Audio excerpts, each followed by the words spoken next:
Islamabad police ने शहरियों से करोड़ों रुपए लूटने वाली खातून को कराची से गिरफ्तार कर लिया है। खातून अपने खावंद के साथ मिलकर शहरियों से फ्रॉड करती थी।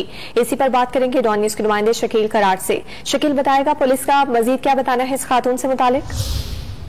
ये आफिया नामी खातून अपने शोहर सिकंदर अंजुम के साथ मिलकर तकरीबन 32 करोड़ रुपए का फ्रॉड किया था, जिसके खिलाफ थाना को साथ में मुकदमा दर्ज हुआ और उसके बाद दोनों मियां बीवी जो है वो इस्लामाबाद से फरार होके कराची पहुंच गए थे, जिस पर पुलिस ने जो है कराची में छापा मारकर इस खातून को हिरासत में लेके इस्लामाबाद मुंतकिल जो है वो कर दिया है। बताया गया है कि जो खातून है अपने शोहर के साथ मिलकर रूहानी हिसाब किताब के जरिए लोगों को जायदाद की चीजों फरोख्त का मशवरा देती थी और उनसे मुख्तलिफ तरीके से फ्रॉड करती थी, जबकि इन्होंने जेल डॉक्यूमेंट्स के जरिए मुख्तलिफ बैंकों में अकाउंट्स भी खोल रखे थे। जबकि आफिया नामी खातून के बारे में ये भी इंकशाफ हुआ है कि वो अब तक वो 56 ममालिक के दौरों भी कर चुकी है।